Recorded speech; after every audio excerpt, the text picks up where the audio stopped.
तर गाईज मी last reel मध्ये सांगितलं होतं की माझी बहिणीने हिचा मेंदूना बोच्यामध्ये आहे. तर हिच्या संगत ओ डीजे नाही वाटत असं घाण बोलायला. घाण आहे का ते? बोचा सगळ्यांनाच असतो आणि दोन असते ते right वाला की left वाला. इस सज्जन को क्या तकलीफ है भाई? तर हिच्या सोबत राहून हिच्या संगतीचा असर माझ्यामध्ये पण झाला. म्हणजे माझा मेंदू पण हळूहळू बोचत चाललाय. गेलाय का राहिलाय काय माहिती, राईट वाले ते लेफ्ट वाले ते, पण झालंय काय तुम्हाला सांगतो मी.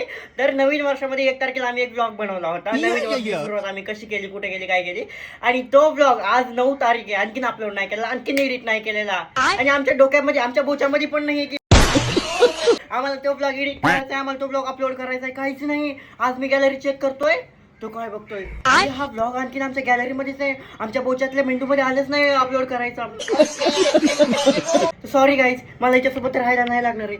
माझा मेंदू माझ्या डोक्यामध्ये पाहिजे. असं करून बघू. बघा हे बोचातली लक्षण आहेत बरं का. इस सज्जन को क्या तकलीफ है भाई? बोचातल्या मेंदूची लक्षण आहेत. अशी गंडू मला ते पुढे टॅग करा तुमच्या बहिणीला जर तुम्हाला वाटत असेल बहिणीला टॅग करायचं म्हणून.